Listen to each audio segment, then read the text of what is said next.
Hi guys, it's Melissa here. Today's video is going to be on some tips that I have regarding fitness and your fitness schedule or making your life easier by planning for fitness. I, for one, don't have a lot of motivation. A lot of times, motivation can come and go.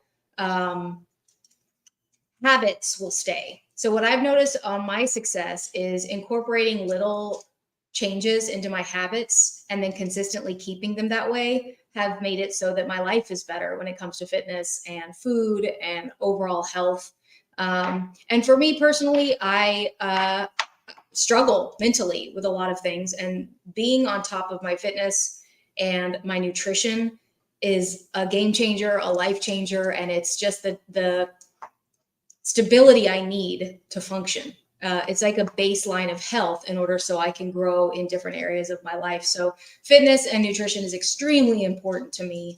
I have been working at it really hard since 2015, but even before that, it's been a lifelong struggle of how to make my life work and stay healthy, right?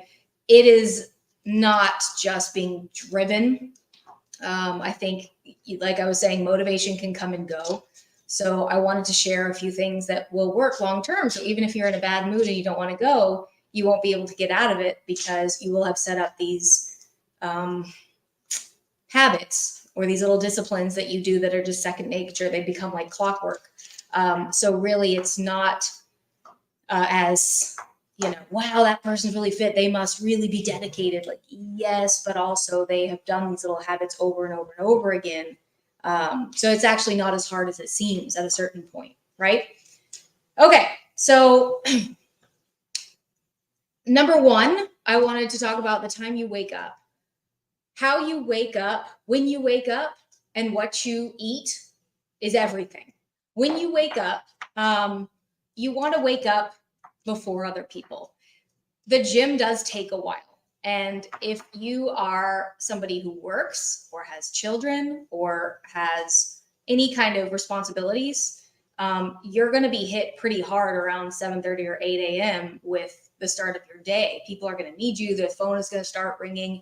You're going to have work that you need to do. Unexpected things start coming up around 8 o'clock in the morning. So waking up early is the biggest, a huge part to me. I would say since I started waking up at 5 a.m. and just getting the mindset of I'm going to wake up at 5 a.m. and I'm going to suffer. I'm going to struggle. 5 a.m. That is my life now. I'm telling you, it's a game changer. You have so much more time to actually, you don't really have time. When you wake up at 5, it takes about half an hour or so to actually like get up, get your coffee if you're a coffee drinker, go to the bathroom, pick out your clothes. And if you're an Orthodox Christian, it's prayer time. There's lots of stuff you can do in the morning before other people wake up where you're less distracted. Your mind is also clear. You've just slept.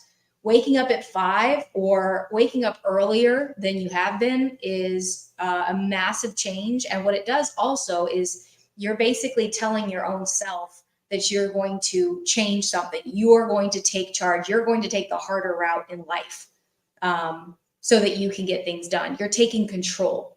So it's slowly starting to conquer that laziness. Yes, you want to sleep an extra 30 minutes, but if you get in the habit of forcing yourself to get out of bed earlier than you want to, you will be shocked at how many things are so much easier in your life because you've proven that you take the harder route and the route that pays off. This pays off. Getting up early pays off.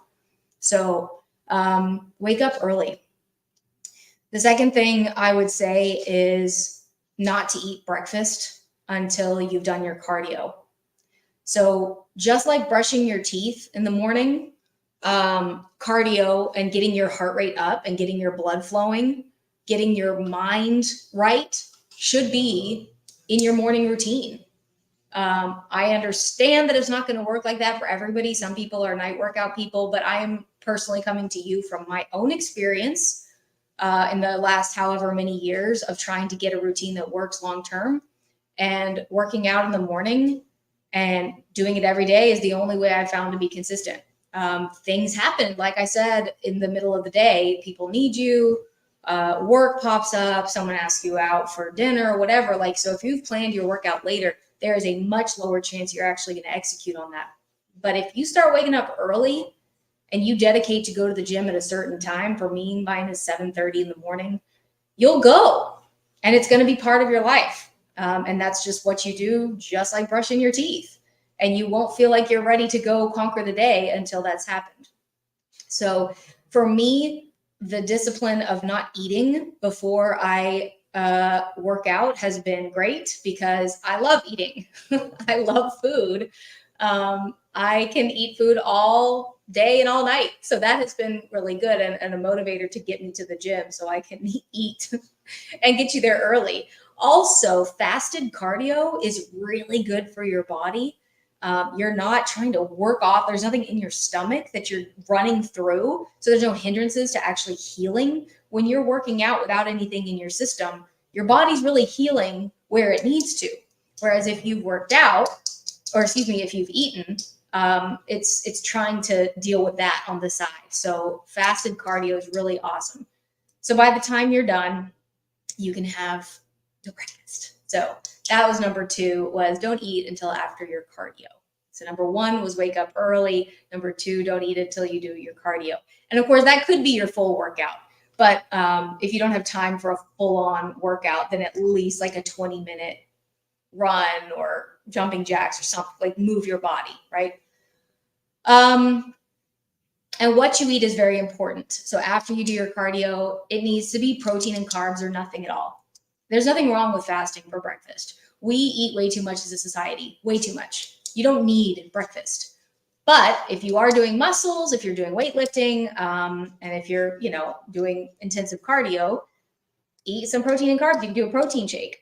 You can do eggs. You can do turkey bacon, right? And maybe Ezekiel bread, but some kind of protein and carbs, which will immediately hit your system, help your muscles to recover. So yeah, what you eat afterwards is important too. It's all important, but these are the things that really make a difference. You will be shocked, even if you do one of these things, just waking up early or just not eating until you do your cardio, or even after your cardio, incorporating your protein and carbs, massive changes in the way you feel, the way you look, your muscle tone, the way you sleep. So, okay, those are number 1, 2. And then number 3, I wanted to talk about your job. So your job is usually Monday through Friday, 9 to 5, right? We all grew up, well, if you went to public school like I did, unfortunately, you go to school 9 to 3 or whatever it is, and we're trained to do this Monday through Friday thing. Well, the workouts should be no different. Our bodies are athletes, and it is abuse to not work them out. We have 24 hours a day, and we're only asking them to work out 1 hour of that day. And it's work. It's not cute. It's sweat. It's work. It's not pretty. It's work. Just like you going to work at a job maybe initially you don't like or whatever. It's not an option. These are the vessels that we live in. So I have thought about it as tacking on to your day an hour onto your work day. So that is work just like everything else. Like if you have a to-do list of stuff you don't want to do at your job, like, oh, you have to send this Excel spreadsheet to somebody, you have to do this. Oh, I have to go work out an hour a day. That's the way you look at your workouts. It is a thing that you need to check off at least 5 times a week for an hour. Obviously, this can vary person to person, but I'm, again, speaking to you from my own experience. It needs to be a daily thing, Monday through Friday, and ideally on Saturday too. So 6 times a week, every day, same time. So you're waking up at the same time every day, except Sunday, because Sunday is church day. Sunday's our day off. Sunday is your day to rest. Sunday is your day to be with your church family and to ease up on your diet and to really enjoy the laughs and just relax. But the other days we're working. I mean, this life is not, we're not supposed to want to crave comfort.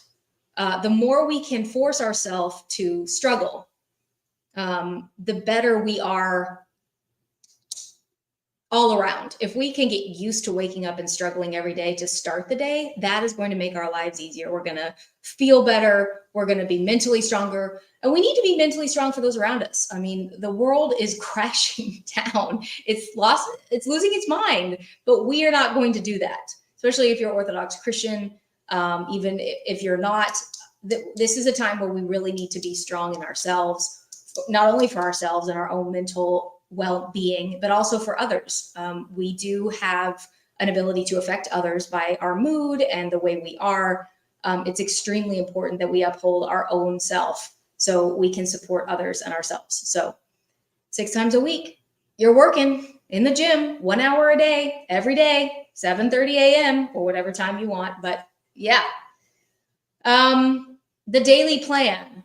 I forgot my sheet. Give me 1 second.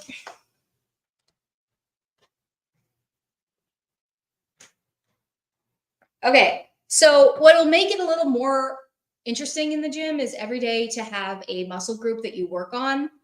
I'm going to tell you my personal plan. And of course, if I'm your trainer, I will tailor yours to you, right? But this is mine, so you can get an idea. I'm not going to show you my goal here at the top. Well, actually, I will. That's fine. So my goal, I always have a weight goal of where I need to be by a certain time. This is important. It keeps things in perspective. I do have accountability. I use a trainer. I have a friend that I use. We meet up every 3 months and talk about our goals, and we meet up and make sure that we meet them. In relation to what I was talking about with the daily plan, each day, as you can see here, has a specific workout muscle group that I need to be hitting. So 2 days a week is chest, back, and triceps. 2 days a week are legs. And 2 days a week are biceps and shoulders. Okay. So each day in the gym, I have a plan. You pick 3 or 4 exercises, do them 3 times each, only those muscle groups, and you're out of there.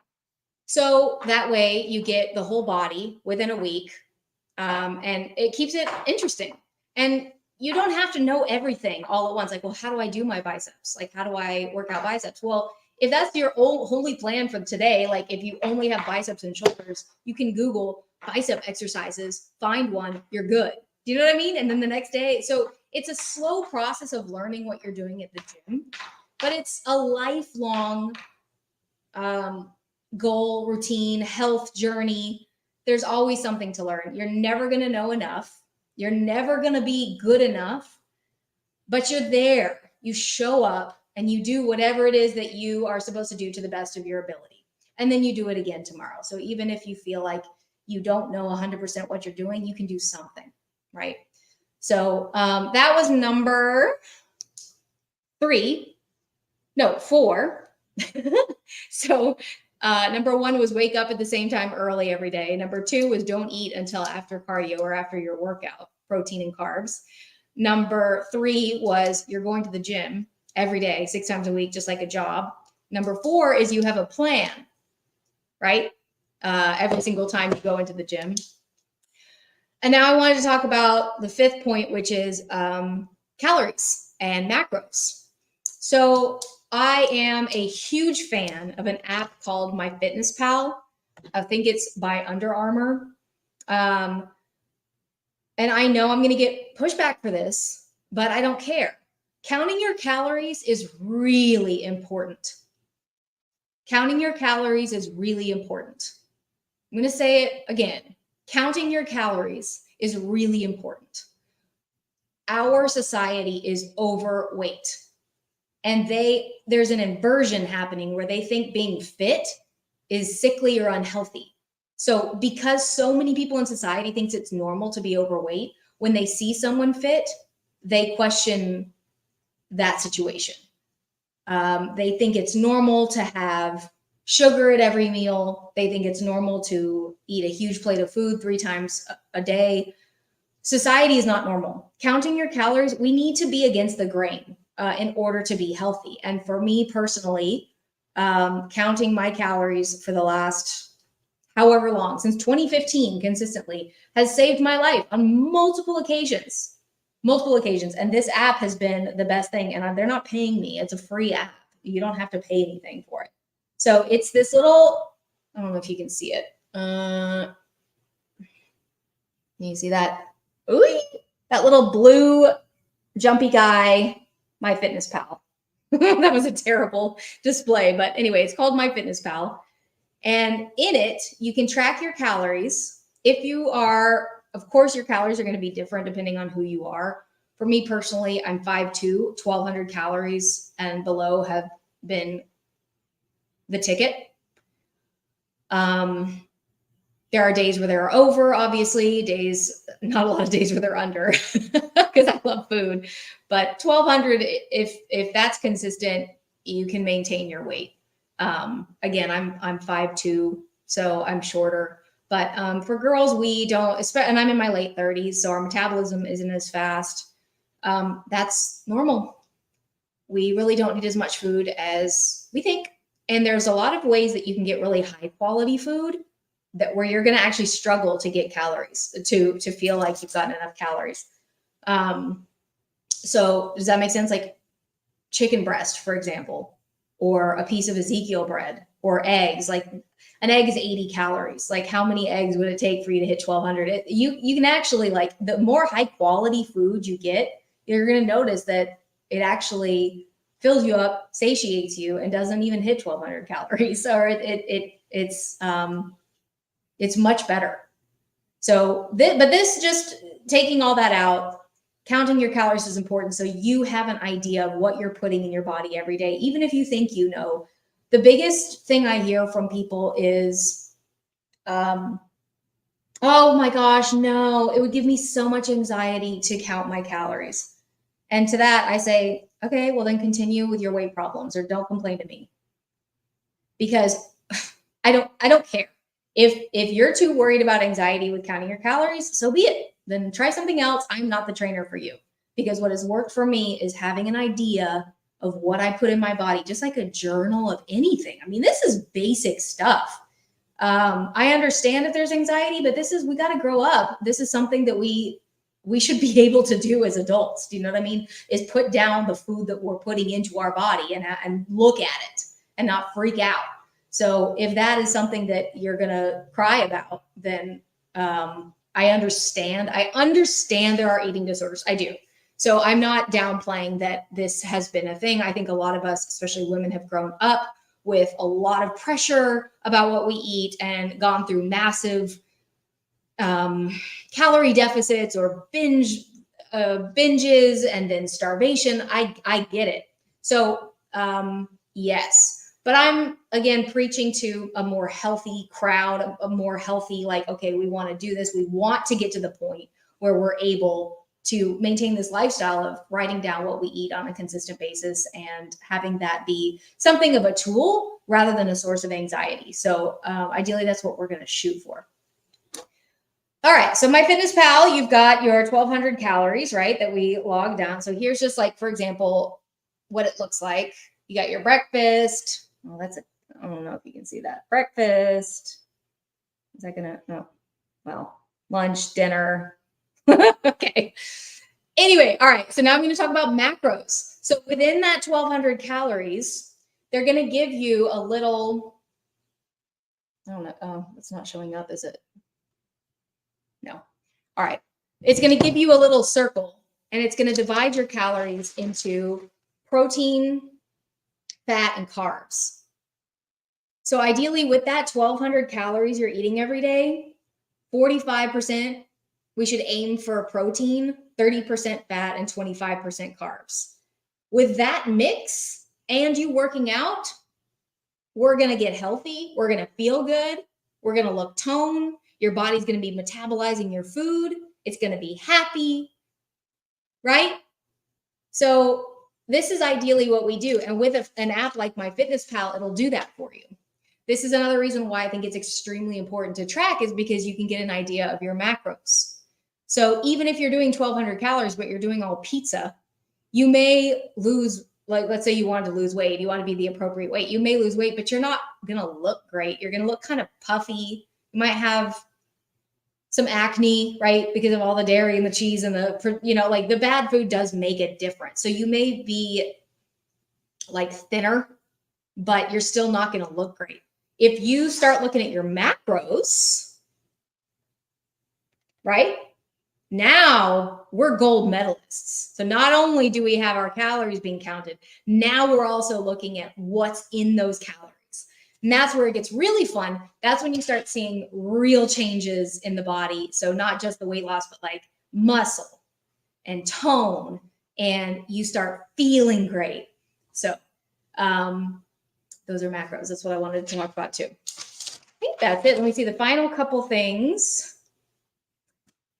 Oh, when it comes to beverages, I will say the biggest, this is just a fun piece of advice, and this was from my trainer, so I cannot take credit, but one of the biggest things that made a difference in my life was I'm addicted to coffee. So my trainer asked me if I put cream in my coffee, and I was like, well, yeah, I mean, unsweetened almond milk, or something like that, or oat milk, or whatever. Sometimes then I got really into the carnivore stuff, and then I got raw milk, and I was like driving out to go buy a gallon of raw milk, and I was like, yeah, I'm orthodox, I'm base, I'm trad, I'm going to get raw milk and put it in my coffee, and it's going to be so good. Well, anyway, I was doing this for a while, and he said, okay, so you like milkshakes, you like coffee flavored milkshakes in the morning. And I was like, no, it's just creamer. Oh, okay, so they're milkshakes, coffee milkshakes. And it blew my mind. I was actually talking to my goddaughter the other day about this, but he's like, if you want to drink coffee, you drink coffee black. If you really want coffee, you drink it black. And I was like, wow. Okay. So I quit the raw milk in my coffee, and I lost 10 pounds like that. And I feel leaner. I feel much less like full and thick, because technically raw milk is meant for baby cows to get really big. So I think it is really healthy for us. Obviously, I'm not knocking raw milk by any means. Don't get me wrong. I think it's extremely nutritious when done correctly. But I think it's dangerous when you are putting creamer in your coffee thinking it's just a little bit, but over time, every day, maybe a cup or two every day, it adds up. You'd be surprised. These tiny little habits will make or break you. I feel so much better. I haven't been drinking cream in my coffee for over a year, except on Sundays, which is our off day. But and it has just been awesome to have that discipline. And that's right. If you want coffee, drink it black. So I would say for beverages, if you're drinking coffee, it's either espresso or black coffee or water. So that's basically it. I think I've been going for about 22 minutes. Again, my name is Melissa. I have a website, trainermelissa.com. I can plan for you a workout plan and a nutrition plan specifically for your height, for your age, blah, blah, blah. And we can do one-on-one meetings on Zoom. So I am available. Please reach out to me. My contact information is at my website or on Instagram as well. But yeah, guys, there's nothing better than feeling good and being fit. There's nothing better when you start to see how much bull crap you have been telling yourself. And when you start to actually like get up and have some self-respect and take care of yourself, we don't have time to self-pity about, oh, I could lose this weight. Oh, I could probably eat better. Like, it's time to just do it, because there are so many things coming at us in life that we need to have the emotional, mental space to be able to deal with that. And when you wake up early and change your diet and have your fitness under control, your world opens so that you can handle much more struggle in life. And we are going to need it if you're not already needing it. So I hope this helps. I hope you guys have a wonderful Valentine's Day coming up, and I will talk to you soon. Bye.